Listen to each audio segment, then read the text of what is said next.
Hey, I'm the one in charge here. You got something to say? Say it to me. You're fat, you're ugly, and it's time you and your crazy bitch said goodbye.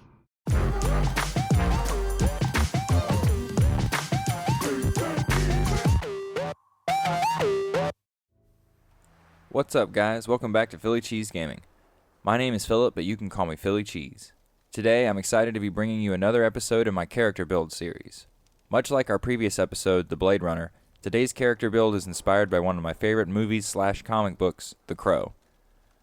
As with all my builds, we will define the character through backstory, discuss role-playing through the main story, establish a playstyle unique to the character, and then actually build the character with perks and equipment.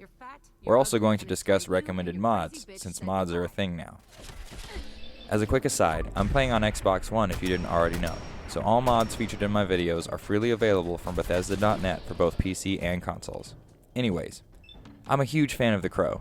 The sequels are alright, but the first movie is one of my favorites, and the original comic miniseries by James O'Barr is one of the more cherished graphic novels in my personal collection. I just love the idea of an undead Avenger fueled by tragedy, compelled to seek vengeance against the living. And what could be more tragic than the opening scenes of Fallout 4? Especially if the sole survivor doesn't survive. So lace up your leathers, paint your face in shadowed smile, and get ready to meet the Crow.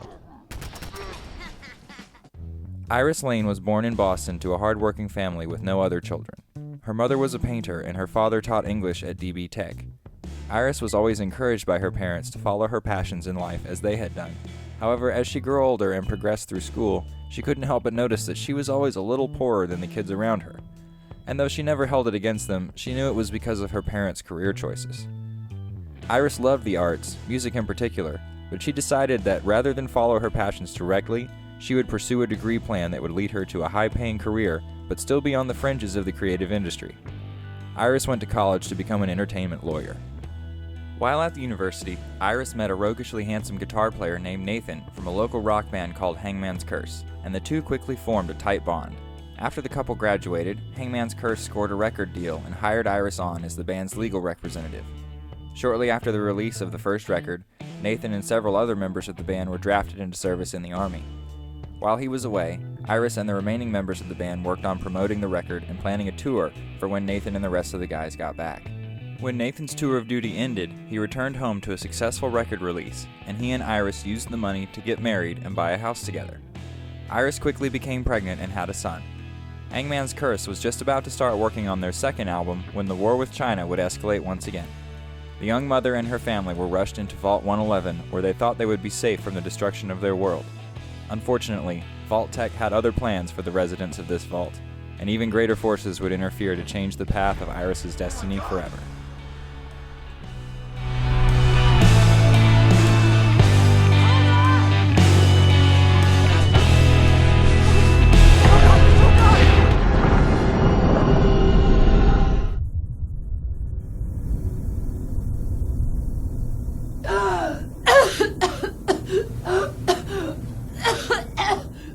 The first thing I remember was the sound of a scream.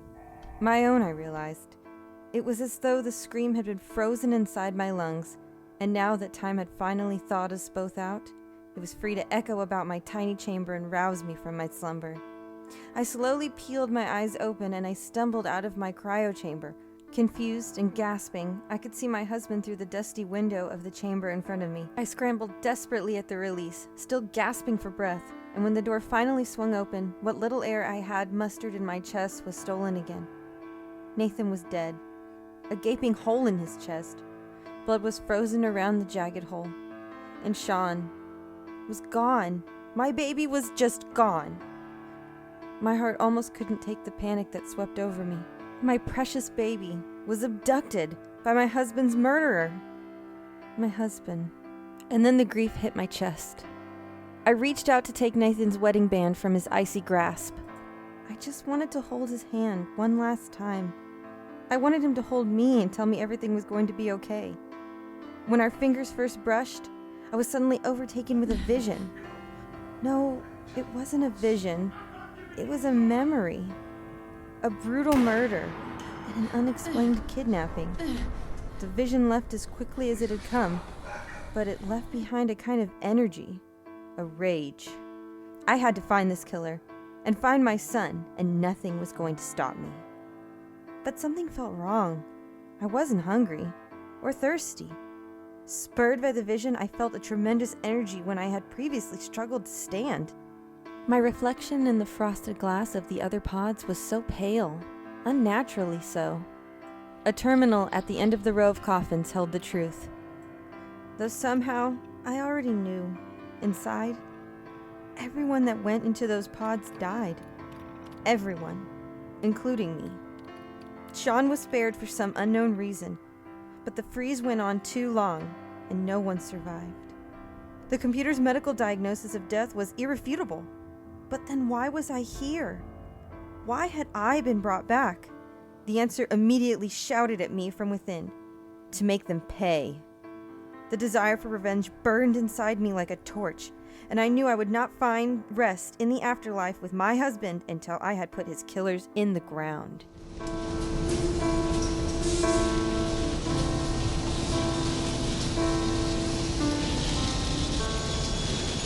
But it wasn't just her world that had ended.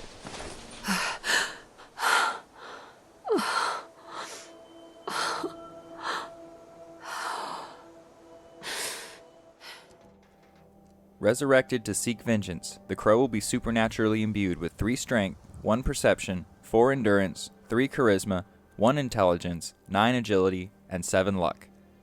These special stats give us a starting hit points of 100, a maximum carry weight of 220, and an AP pool of 150. We will be grabbing the Your Special book in Sanctuary and using it on endurance, bringing that up to 5. We've chosen to focus on agility and luck, as these traits will give us access to some really powerful combat abilities. Endurance is also key, as we will be soaking up some damage while we rush our enemies. We're going to be using a very unique and exciting combat style for this build, but we'll get to that later. After leaving Vault 111, the Crow will immediately set out towards home, looking for clues to her son. An encounter with Codsworth sets her on the path to Concord, and eventually Diamond City. Though incredibly focused on her hunt for vengeance, Iris does find herself compelled to do the right thing and help others when she can. Despite this, she will cultivate a very fearsome appearance, and will show no mercy to her enemies. The Crow will quickly find that her own 2 hands are all that she needs to carry in the way of weaponry. Her enemies will provide a bounty of tools in the field to help her wreak havoc. After bringing down Kellogg, Iris was expecting to be reunited with her husband Nathan in the afterlife. However, she instead is filled with the urge to find her son and investigate this so-called institute. After further struggles, Iris finally reaches Sean, but instead of a happy reunion with what remains of her family, the Crow is once again met with only tragedy. Before, when touching her dead husband, a hug from Sean brings on a sudden, painful vision.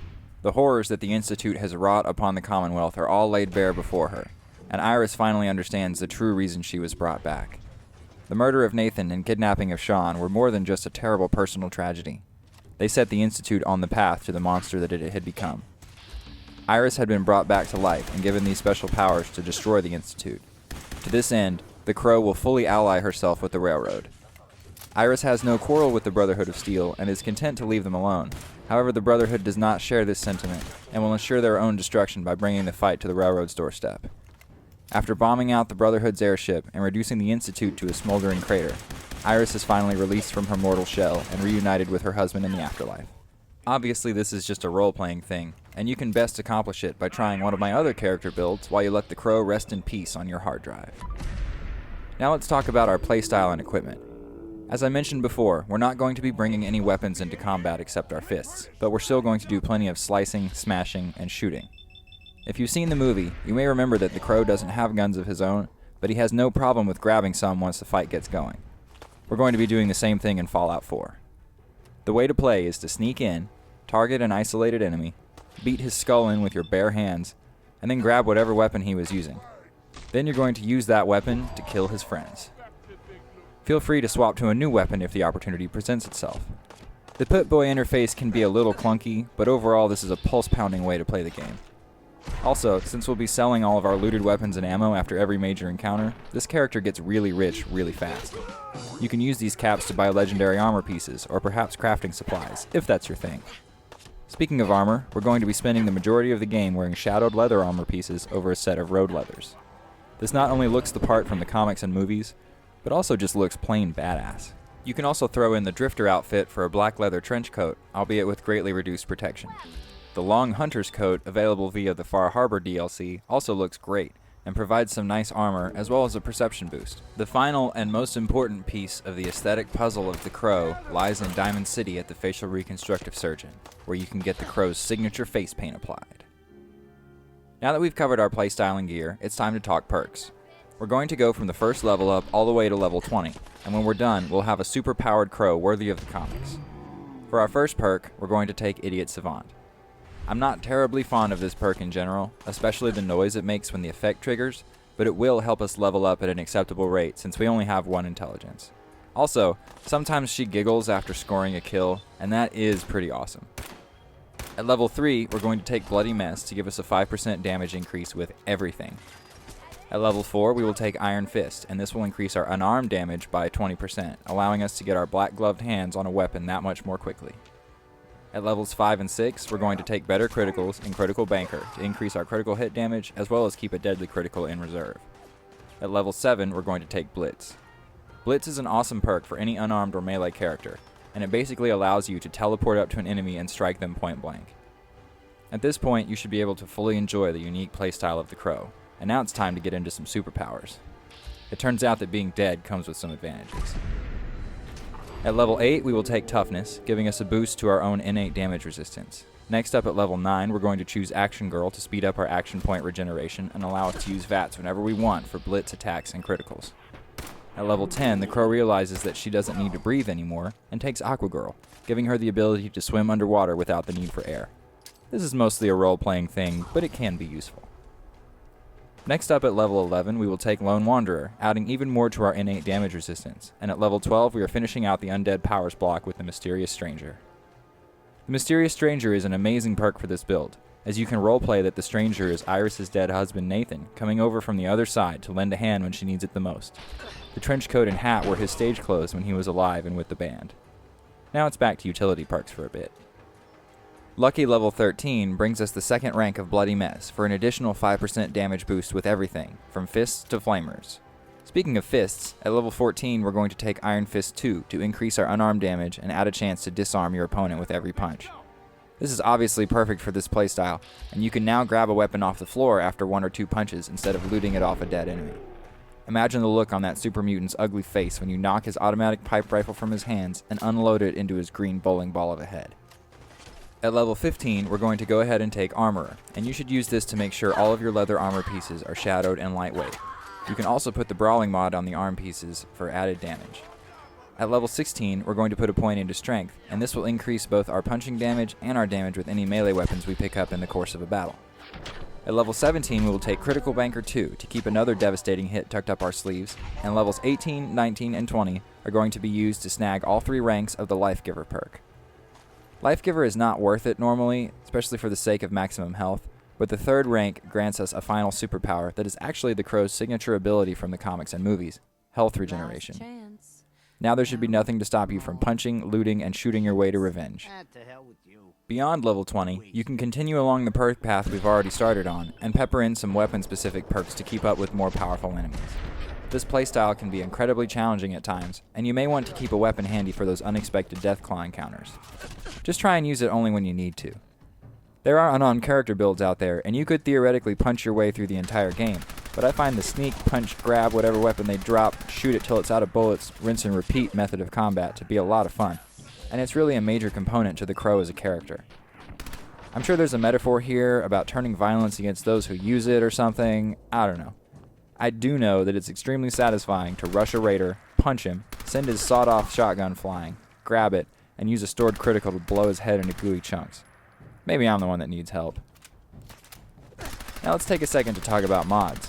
There are a few mods available on Bethesda.net that complement this playthrough, including Darker Nights for more atmospheric darkness, and the Enhanced Blood Textures mod to ramp up the violence to the level of the comic books.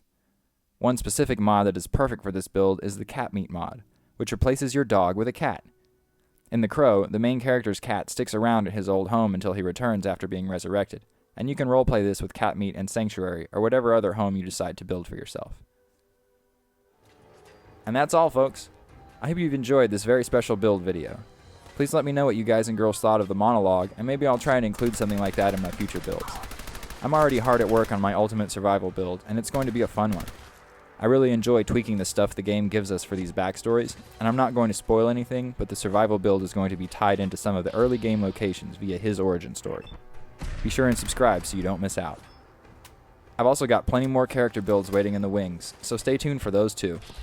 Be sure to drop a like if you enjoy scaring raiders before you kill them, and leave me a comment. I'd love to get a conversation going. Until next time, this has been Philip of PhillyCheese Gaming, signing off.